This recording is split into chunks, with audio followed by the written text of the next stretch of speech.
Well, welcome, ladies and gentlemen, to this edition of the 700 Club. We're coming into the Good Friday, Easter time of year when we celebrate the death and the resurrection of Jesus, the most important day in the history of the calendar of the church, I should say.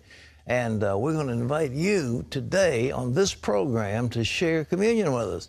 So if you've got some bread and juice or wine or whatever, you get that and get ready to join us as the program continues.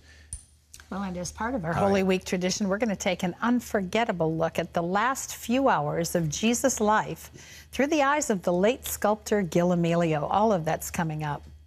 But first in the news, tragedy in Europe. A massive manhunt is underway for 2 more terrorists who may have been involved in the brutal bombings of Brussels. That comes as critics are wondering when European politicians will finally get serious about cracking down on radical Islam. Gary Lane has that story. It's an all-too-familiar scene in Europe, another memorial to the dead victims of terror. Last November in France and now in Belgium. More candles, more tributes, and friends and relatives still searching for the missing. One of them is Emily Eisenman's boyfriend, 21-year-old Bart Mihom. I just really want to know if he is okay, that I'll see him again, and that his family will see him again. Others, like this American, were relieved to learn their loved ones were okay. The Brussels airport may reopen this weekend. In the meantime, a massive manhunt is underway for possibly 2 terrorists responsible for Tuesday's attack and others who may be plotting more acts of terror. So far, police have identified the 3 suicide bombers and discovered that one of them, 24-year-old bomb maker Najimullah Akrawi, was also involved in the November attacks in Paris. The big question now, how many more Islamic State terrorists are out there? And was this an isolated attack or part of a much larger, wider-scale operation? The Associated Press reports European and Iraqi intelligence officials estimate at least 400 ISIS fighters have been trained to launch a deadly wave of attacks throughout Europe. Some may have entered Europe as part of last summer's massive wave of migrants from the Middle East. So what should be done now? Some say despite all the terrorist attacks in the last several years, European governments have still been too lax in recent years and need to wisen up. Members of the European Parliament are gathering for an emergency session to discuss future anti-terrorism efforts. And U.S. Secretary of State John Kerry is on his way to Europe. He'll be spending Good Friday in Brussels, sharing the condolences of the American people. And Belgians like this man fear their lives will never be the same. I don't know how long we can take this with the military, the police. We have to go to work, we are scared. We have children, we have wives. Maybe the next day we won't see them anymore. Gary Lane, CBN News. We have children and lives. Just think of what it'd be. Every time you go to work, you never know if you're going to get blown up. That's a horrible prospect to live under. You just can't stand that. I mean, there'll be mental breakup all throughout Europe. But something's got to be done. We've got an expert that knows about that coming up on this program later on. We're going to discuss exactly what the European nations should be doing. Well, here at home, it's a Supreme Court case that could have major implications for religious freedom in America. The plaintiff is called the Little Sisters of the Poor, and they're taking on Obamacare because they say the government is forcing them to violate their religious beliefs on contraception and abortion. Abigail Robertson brings us that story. Provide your employees with contraceptives on their health insurance or face millions of dollars in fines.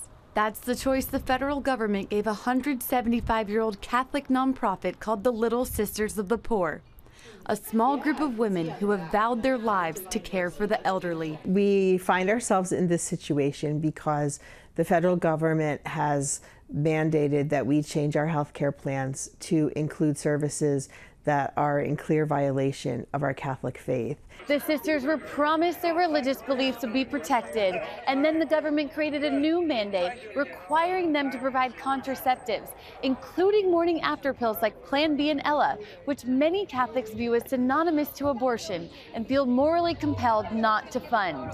Lawyers for the sisters and other groups argue this case affects the religious freedoms for all Americans. What's at stake in this case is whether or not the federal government can force the Little Sisters to violate their faith, and if they don't do it, if they don't do what the federal government wants, the federal government's going to charge them $70 million per year. But the stakes aren't just for the Little Sisters. Frankly, it's for every American. Because if the federal government can force nuns that take care of elderly poor people, if they can force them to violate their faith, then they can force any American to violate their faith. The sisters are asking for a government exemption that 1 in 3 Americans already have. It would let them keep their existing health care plans that do not cover contraceptives. That exemption covers many big businesses, small firms, and religious employers, along with churches and synagogues, but not religious employers like faith-based schools and nonprofits. Our bodies, our lives. Supporters of the Obamacare mandate say it would be wrong for groups like the Little Sisters and others to force other people to live by their religious beliefs by denying them contraceptives. There are many women who use this for reasons other than health reasons, and even for those who do it for birth control purposes should have access to it, and they shouldn't have to succumb to whatever the religion of their employer. But the sisters and their supporters argue their non-Catholic employees know what they're signing up for. We choose the places that we work in. If you don't want it, then don't work for the Little Sisters of the Poor. The decision is expected to be released in the coming months, unless Justice Scalia's absence results in a tie 4-4 decision, which could then send the case to the lower courts. Reporting from the Supreme Court, Abigail Robertson, CBN News.